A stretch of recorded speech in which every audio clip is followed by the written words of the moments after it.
बिस्मिल्लाहिर्रहमानिर्रहीम। अस्सलाम वालेकुम। जैकब न्यूज़ सां मां यहाँ आबिद अली मंगरियो। पेश आहिनि हिन वक्त जो हेडलाइन। महेश कुमार अशोक कुमार जोड़े करे माफ़ी थो मूंखे ग़लती थी आहे, इतफ़ाक़ सां थी वियो मां कोई कमु। मूंखे मुंहिंजे ज़हन में इहा शइ न हुई, कोई मुंहिंजी कोई सां ज़ाती दुश्मनी न हुई जो मां उन खे मारदमि। मां कोई इहा ग़लती थी वई आहे, इतफ़ाक़ सां गोली हली वई आहे ऐं मुंहिंजे ज़हनियत में इहा शइ काई बि न हुई त मां इहा शइ मां थी सघे थी। कॾहिं बि मां पाण बचण वारा मां सभिनी दोस्तनि को, शहर वारनि को, हिंदू पंचायत को मां हथ जोड़े करे हाणे बि माफ़ी थो वठां। मां ग़लती थी वई, माफ़ कयो। मुंहिंजी मम्मी खे बि मां इहा ई ॻाल्हि चवणु चाहियां थो, मुंहिंजी औलाद त मां नथो मोटाए सघां, मुंहिंजे दुख में मां शरीक ई न थी सघां थो, मां बीह न सघां पियो। छा जेका मां गुनाह अहिड़ो थियो, अहिड़ी ग़लती थी मां पाण शर्मिंदा इन ॻाल्हि ते। मां हाणे बि इहा ॻाल्हि थो करां, मां ग़लती थी आहे, मां माफ़ कयो। जैकबाबाद पुलिस जी हिकु वधीक कामयाब कार्रवाई। महेश कुमार जो कातिल गिरफ्तार। 15 इंचार्ज तारिक तरीन मुसलसल 15 ॾींहं जी जांच बाद बेदर्दी सां क़तल कयल हिंदू नौजवान महेश कुमार के कातिल के पकड़े वरितो। इन सिलसिले में एसएसपी मोहम्मद तारिक नवाज़ पंहिंजी ऑफिस में प्रेस कॉन्फ्रेंस कंदे चयो आहे त 24 फरवरी ते बेदर्दी सां क़तल कयल हिंदू नौजवान महेश कुमार जो कातिल संदस दोस्त थी विनय पुट घनश्याम आहे, जंहिं क़तल जो इतराफ़ कंदे चयो आहे त 9mm पिस्तौल सां इत्तफ़ाक़ी गोली लॻण सबब महेश मौके ते ई मारिजी वियो। जंहिं बाद परेशान थी वियुसि ऐं लाश के गाड़ी में विझी खाली प्लॉट ते उछलाए शनाख्त मिटाइण लाइ खेसि बाहि ॾेई साड़े छॾियो। पुलिस पारां प्रेस ब्रीफिंग में सहाफ़ियुनि खे सीसीटीवी फुटेज भी ॾेखारिया विया, जंहिंमें वाज़े तौर ॾिसी सघिजे थो त कातिल नौजवान महेश जो लाश बोरी में बंदि करे कार में विझी रहियो आहे ऐं उन खां अॻु खेसि मोटरसाइकिल ते घर वठी वञे थो। एसएसपी मूजिब वारदात में इस्तेमाल थींदड़ 9mm पिस्तौल, कार ऐं मारिजी वियल नौजवान जो मोबाइल फोन भी विनैब खां ई हथ कयो वियो आहे।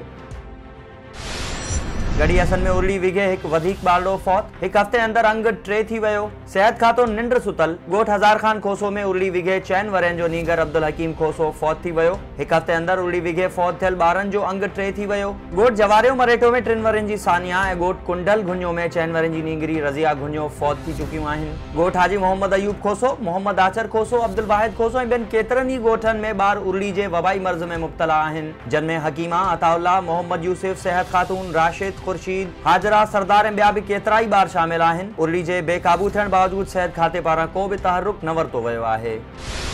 डहर की बाईपास से प्रेमी जोड़े मथा हमलो, नौजवान कतल, औरत अगवा। 1 साल अॻु सादकाबाजी अदालत में पसंद जो परणो कंदड़ प्रेमी जोड़े आयशा ऐं इरफान शर मथा अणसुञातल हथियारबंदनि फायरिंग करे ॾिनी। नतीजे में नौजवान इरफान शर जो सौट सुभान कतल थी वियो, जॾहिं त हथियारबंद आयशा खे पिण अगवा करे फरार थी विया। ॿुधायो पियो वञे त जोड़ो डहर की अदालत में पेशी ते वञी रहियो हो।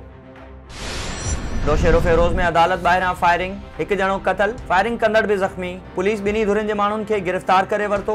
ॿुधायो पियो वञे त फायरिंग में गोठ खंडो वासी बिलावल मरी मारिजी वियो, जॾहिं त मुबैना तौर फायरिंग कंदड़ जवाबदार मीर मोहम्मद सोलंगी भी ज़ख्मी थी पियो। गोठ की वेझो संगावती तकरार तां जवाबदारनि नौजवान मथां तेज़ाब हारे खेसि ज़ख्मी करे छॾियो। गोठ कबूल चाचड़ वासी सजावल चाचड़ मथां संगावती तकरार तां संदसी बिरादरी जे माण्हुनि मीर मोहम्मद चाचड़, लालू, रमज़ान ऐं ॿियनि मुबैना तौर तेज़ाब उछलाए साड़े ज़ख्मी करे छॾियो। डॉक्टर मूजिब नौजवान जो 60 सैकड़ो जिस्म सड़ी वियो आहे, जंहिंखे गणती जोगी हालत में सखर मुंतकिल कयो वियो आहे।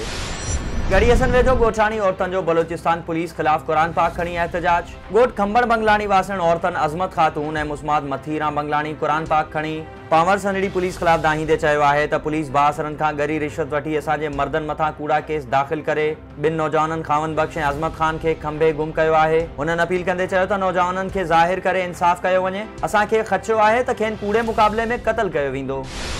कोट की पुलिस पारां मुकाबले बाद जख्मी हालत में धाड़ेल गिरफ्तार करण जी दावा। एसएसपी उमर तुफैल मूजिब आदिलपुर पुलिस मुकाबले में धाड़ेल सुधीर उर्फ पप्पू सुंदरानी के जख्मी हालत में गिरफ्तार किया है। जवाबदार धाड़ा ऐं मोटरसाइकिल चोरी समेत 2 ॾोहनि में घुरबल हो।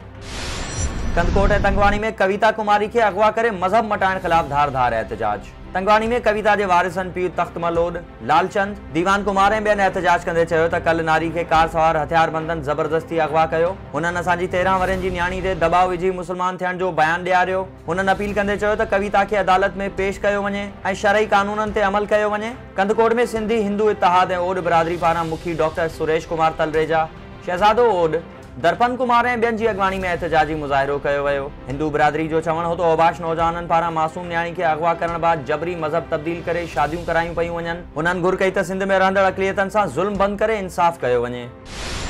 अमीर जमात इस्लामी सिराजुल हक जो मटियारी डिस्ट्रिक्ट बार में वकीलन के खिताब। सिराजुल हक सहाफ़िन सां ॻाल्हाईंदे चयो त वफ़ाक़ी हुकूमत मुकम्मल तौर नाकाम ऐं मायूस आहे। पीपल्स पार्टी ऐं इमरान खान हिक ई सिके जा ॿ पासा आहिनि। वफ़ाक़ी वज़ीर सॼो ॾींहुं प्रेस कॉन्फ्रेंस में रुधल आहिनि। मुल्क में महांगाई अवाम जो जीअण जंजाल कयो आहे। मुल्क में इस्लामी कानूनी मुल्की सालमियत जी ज़मानत आहे। पीटीआई ऐं पीडीएम में को फ़र्क़ नाहे। ॿिन्ही जी सियासत साॻी आहे। इन मौक़े ते बार जे वकीलनि बादल गाहोटी, असलम मेमन, सैयद अकबर अली शाह, पीरल मजीदाणो ऐं ॿियनि पारां खेसि सिंध जी सूखड़ी अजरकनि जा तोहफ़ा पेश कया विया।